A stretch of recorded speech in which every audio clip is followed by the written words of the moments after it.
One of the things you've done in Dirty Little Secrets is you seem to have unearthed or decloaked a lot of the personality around the people that we've read about in history, and you've made them real. You've fleshed them out, as it were, and so we have stories behind the history. To a very large degree, we see that in the character of the person we were discussing a few seconds ago, Phyllis Wheatley. Phyllis Wheatley thought that she could matriculate through American society as someone who could travel unimpeded because of her exceptional talent. She was a poet, a writer, a black woman who had received education in Europe and was going before the crowned heads of Europe, who were thrilled with her presence, but something else happened after she got there, didn't it? Yes, she did. As a matter of fact, before she left, she had been received by the President of the United States, George Washington, at that time, and they had all lauded her skills as a poet. And she never wanted to include anything about blackness, about being black, about black issues or black concerns in any of her writings, even though we hold her up in high honor and esteem today. But when she got to England, she ran into the racial realities. First of all, she ran into it because a book she received from one of the heads there. It was bound in black skin, actual black skin. Black human skin. Black human skin, bound, had been used to bind one of her books. And that shocked her to death. And secondly, she married a black man. And once she married a black man, she became face to face with the realities of being black in America. And after that, she went downhill. They went into poverty and bad health, and she died poor and poverty-stricken. You talk about Frederick Douglass, someone who is known for his intellect, his great writing ability, and his abolitionist stance.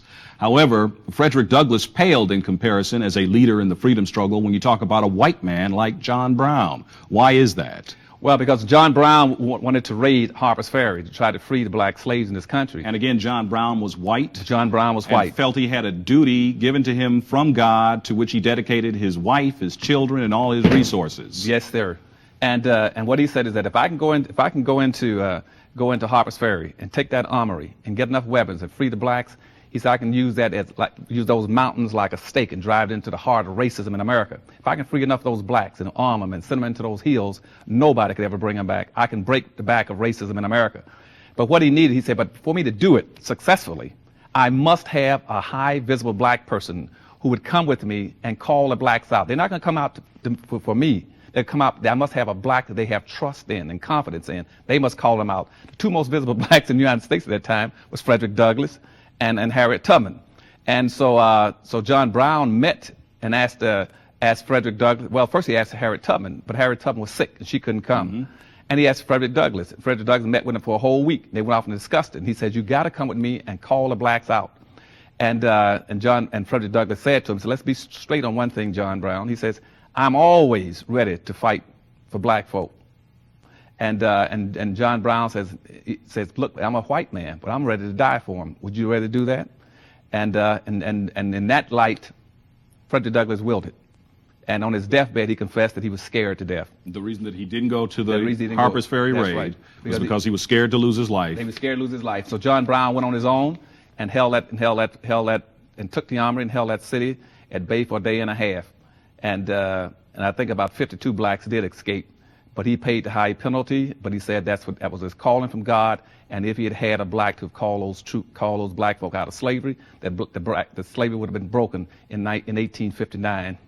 One of the other secrets you unearth that perhaps a lot of folk don't know about America proper and blacks is that there were quite a few black slaveholders and land barons during our enslavement period. Talk about that. Well, just like Phyllis Wheatley, we have a lot of blacks who've always thought that they can be the exceptional black, and that therefore the whites will pull them to their breasts and say this is an exceptional black and he's different from the rest of them, and therefore he can be excluded from racism.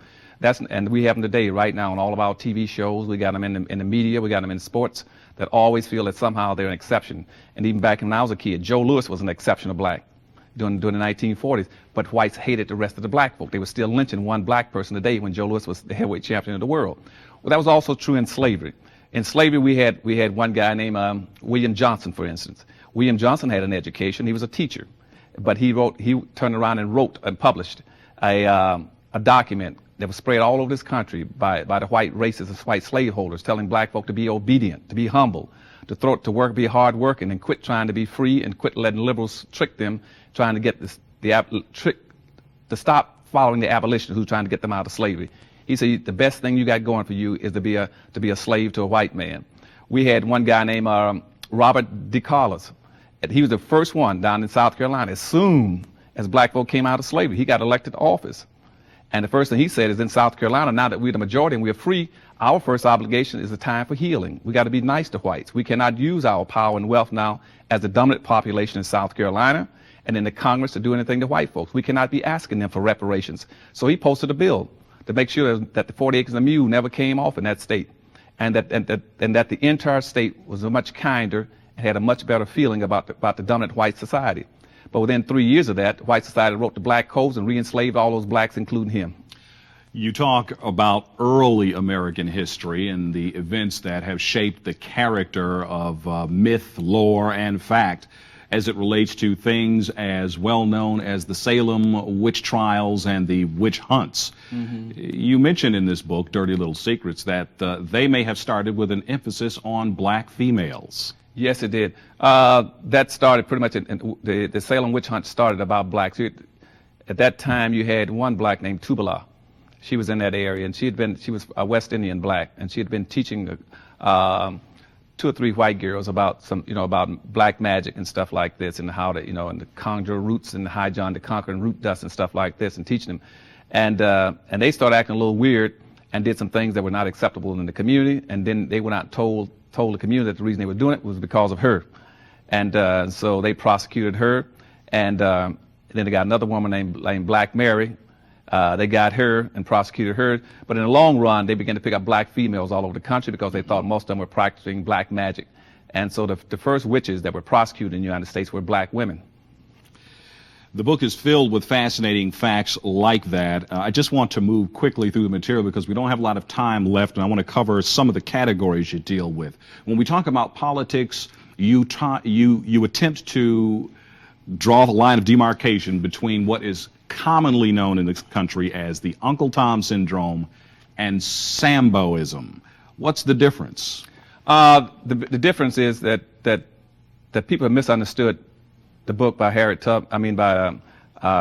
Beach Stover about Uncle Tom's Cabin. It was not, Uncle Tom was not the culprit in that book. The culprit was Sambo. See, Uncle Tom in that book, yes, he was a slave. He was extremely righteous and very religious man. But and he was very respectful of the white leader, the slave owner. But he refused to misuse black folk. He refused to tell where black folk were hiding when they escaped from slavery and went across the river. He refused to make black folk work long hours and accelerate their cotton picking. And as a matter of fact, when blacks would come in the evening in that book, Uncle Tom would take cotton out of his own sack and put it in their sack to make sure they made the weight limit so they wouldn't not be whipped. The character was Sambo. Sambo was that character who picked up meritorious manumission, which says, I would see everything through a white person's eye, and I would treat them the way a white person would treat them. So he volunteered to tell Simon Legree, I'll show you where the coons hide. I'll show you how to treat the niggas. And that's what he did. So he went off every night and he was forced to beat Uncle Tom to finally beat Uncle Tom to death. So in America, we still got black folk in America who are trying to see things through the eyes of Simon Legree, which means trying to protect white property, to save white lives, to invent something that a white person can make more money off of, and to squeal on and inform on his own people. And Sambo is that same kind of character, and it showed up also when John Brown's raid that night. The black guy that was sitting on the porch that night, when he saw John Brown come into Harper's Ferry, he jumped off because he recognized, jumped off the porch because he recognized John Brown and ran down the street, and John Brown killed him. And his name was Hayward Shepherd. And Hayward Shepherd has been immortalized. He's the only black in America where we have a Sambo monument to him, still in Washington, D.C. It's up at Harper's Ferry, Virginia. You go up there anytime and see that, and it tells you exactly the kind of personality that the whites want in this country. That's a Sambo monument. And you have a photograph of that monument slab in the book. Yes, I do, because that's the only one left. As a matter of fact, they had it covered up until recent times. When I wrote that first book, Black Labor, White Wealth, there was such a flood of people go up there looking for that monument, they finally had to take the cover off of it. They had pushed it beside the hotel across the street when John Brown was killed and captured. And so they pulled the cover off of it, and now it's out in the open. You raised two very interesting questions regarding the role of the black female and her sexuality in American history. number one, you asked the question, and I'm not sure whether it was rhetorically or analytically, but one, were females generally taken against their will by white slaveholders? And two, did black women indulge with white men for power and material benefits?